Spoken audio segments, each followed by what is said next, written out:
Hello दोस्तों, एक नए वीडियो में आपका फिर से स्वागत है। सबसे पहले मैं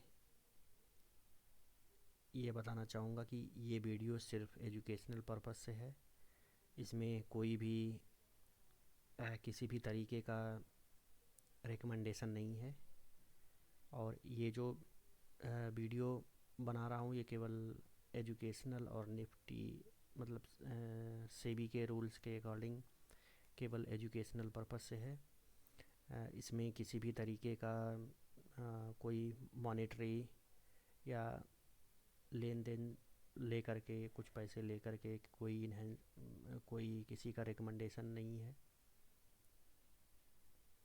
जस्ट केवल समझने के लिए है कि लोगों का जो पैसा लगा हुआ है मार्केट में वो किस तरीके से इसको समझ सकते हैं और अपने पैसे को कैसे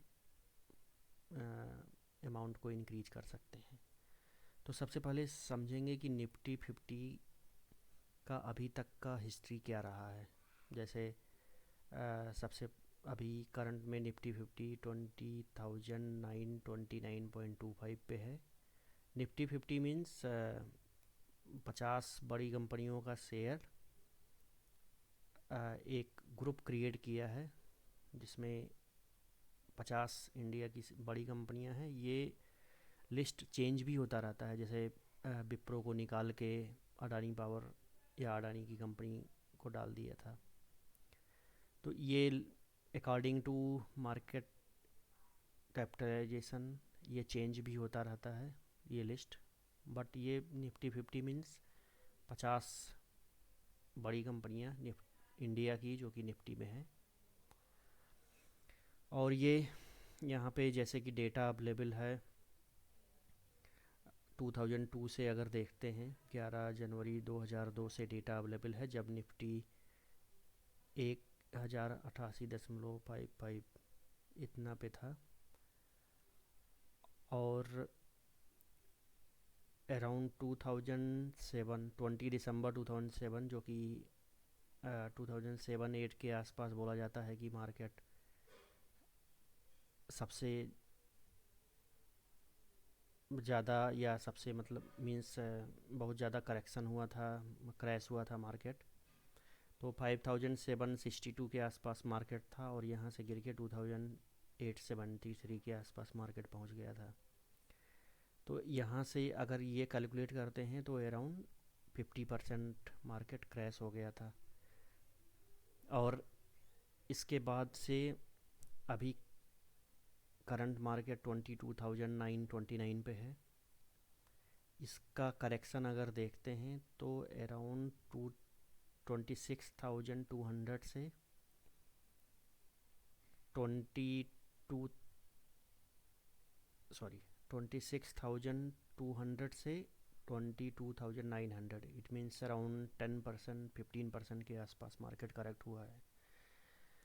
तो मार्केट गिरता है, गिरने पे अपॉर्चुनिटी आती है। जो शेयर बहुत ज़्यादा कॉस्टली हो चुके हैं या इनकी जिनकी वैल्यूएशन बहुत ज़्यादा हो चुकी है जो कि मार्केट के अकॉर्डिंग नहीं होना चाहिए,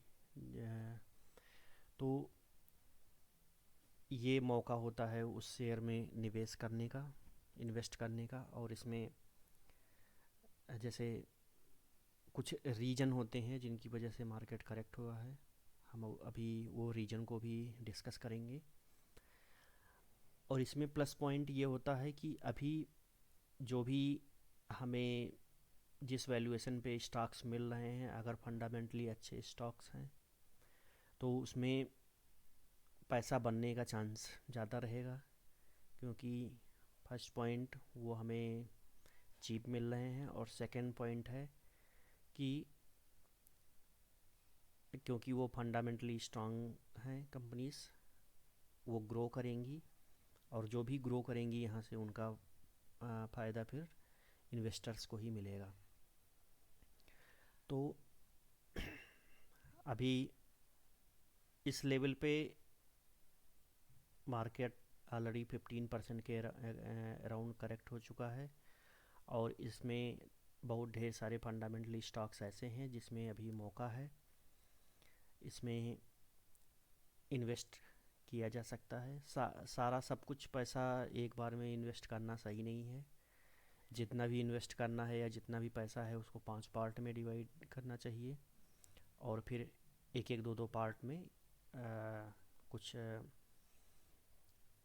कुछ रेंज में या एक एक दो दो पार्ट में उसको शेयर्स में इन्वेस्ट करते जाना चाहिए। ये तो हुआ निफ्टी 50। अब ये समझ लेते हैं कि मार्केट गिर क्यों रहा है। तो मार्केट गिरने के कुछ रीजन्स हैं, जिसमें एफआईआई से रिलेटेड रीजन्स सबसे मेन हैं, और उनमें फर्स्ट है कि रूपी का वीकनेस। रूपी और रूपी अगर कंपेयर करेंगे डॉलर के कंपैरिजन में तो वो वीक हो रहा है। और दूसरा रीजन है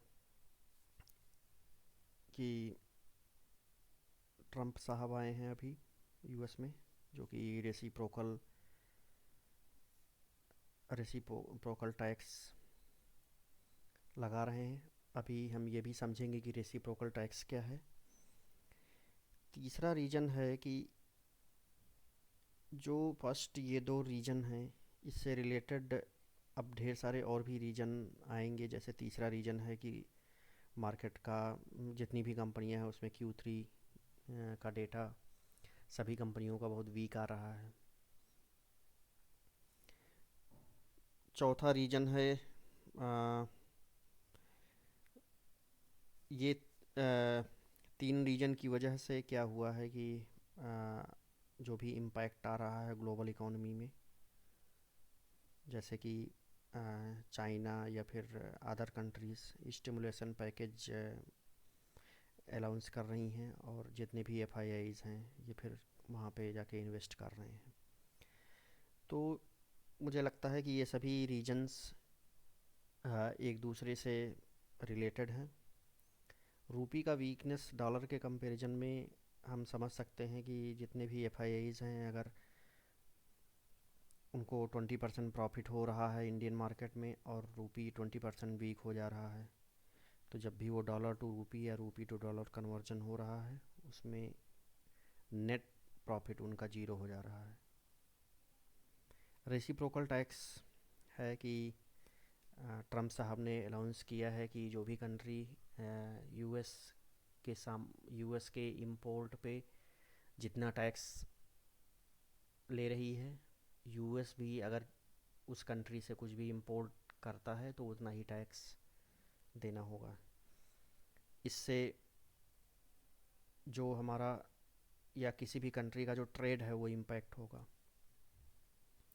तो ये सभी रीजन है मार्केट के। But in the long term, जैसे कि मार्केट में बोला जाता है कि कुछ भी परमानेंट नहीं होता है, सभी चीज़ों का कुछ टाइम के बाद सलूशन भी होता है। और मार्केट ऐसी चीज़ है कि it's like the show must go on. तो हमें अभी इस टाइम पे देखना चाहिए कि जो भी फंडामेंटल अच्छे स्टॉक्स हैं, जो इंडियन इकॉनमी में बड़ा शेयर है जिनका, जो निफ्टी 50 का पार्ट है, उनको सेलेक्ट करके उनमें बने रहना चाहिए। अभी जो पेशेंस हमें दिखाना पड़ रहा है या जो पेशेंस हम अभी दिखाएंगे लॉन्ग रन में, उस पेशेंस का रिटर्न हमें मार्केट में अच्छा मिलेगा। अभी यहाँ पे निफ्टी 50 का चार्ट है मनी कंट्रोल पे, एक ये देख सकते हैं कि यहाँ पे मार्केट यहाँ करेक्शन हुआ था, ये कोविड का करेक्शन है। उसके बाद मार्केट कितनी तेज़ी से भाग रहा है। यहाँ पे एक शॉर्ट टर्म करेक्शन हुआ, यहाँ पे एक शॉर्ट टर्म करेक्शन हुआ, और यहाँ पे एक शॉर्ट टर्म करेक्शन हो रहा है। तो जितना पेशेंस इस जर्नी में आप दिखाएंगे उतना ही प्रॉफिट या उतना ही आपका मनी ग्रो होता जाएगा। और अभी करंट मार्केट में जो एफ आई एज निकल के जा रहे हैं एज पर मार्केट, जो भी सेल हो रहा है, जैसे 14 फरवरी का अगर डेटा देखते हैं तो डी आई एज ने बाई किया 12,826 करोड़, सेल किया 8,000 करोड़, नेट वैल्यू है 4,362 करोड़। एफ आई एज पूरा बेच के अभी भाग रहे हैं। नेट एफ आई एज ने 4,000 करोड़ का सेल किया है 14 फरवरी को। तो एफ आई एज के जाने से अभी अभी इंडियन मार्केट में एफ आई एज अराउंड 20% के आसपास का शेयर था एफ आई एज का, ये गिर के अराउंड 16% हो गया है। ये जो 4% एफ आई एज निकल के भागे हैं, ये सभी के लिए एक मौका है। ये मार्केट का जो ओवर वैल्यूएशन है उसको करेक्ट कर दिया है, और इसकी वजह से जो मार्केट में अपॉर्चुनिटीज़ हुई हैं उसमें इन्वेस्ट करने का एक मौका है। अभी यहाँ पे जो देखते हैं अराउंड 20% के आसपास एफ आई एस का शेयर था मार्केट में, इंडियन मार्केट में। Asset under A U C also dropped. तो अभी जनवरी मंथ से जनवरी मंथ का डेटा है, यहाँ पे 16% है, ये 4% कम हुआ है। तो यहाँ पे जितने भी फंडामेंटली अच्छे स्टॉक्स हैं उसमें इन्वेस्ट करते रहिए। पूरा पैसा एक साथ नहीं लगाना है, पूरे जितना भी लगाना है उस पैसे को 5 पार्ट में डिवाइड करके थोड़े थोड़े थोड़े थोड़े कैश के साथ इन्वेस्ट करते रहना है। मार्केट कितना नीचे जाएगा कोई पकड़ नहीं सकता है, मार्केट कब ऊपर जाएगा कोई बता नहीं सकता है। बस पेशेंस के साथ बने रहना है। जितना लॉन्ग टर्म पेशेंस के साथ बने रहेंगे उतना रिवार्ड मिलेगा, और जितना अच्छा स्टॉक्स होगा उतना जल्दी रिकवर होगा। इसी के साथ ये वीडियो मैं इन करता हूँ। फिर से ये बता रहा हूँ कि ये केवल एजुकेशनल पर्पस से वीडियो है, इसमें कोई भी रिकमेंडेशन या कुछ भी किसी का प्रमोशन नहीं है, किसी भी शेयर का या किसी भी पर्टिकुलर शेयर या ब्रोकर का। ये कंप्लीट मार्केट एनालिसिस था जो कि कंप्लीट एजुकेशनल पर्पस से है। Thank you.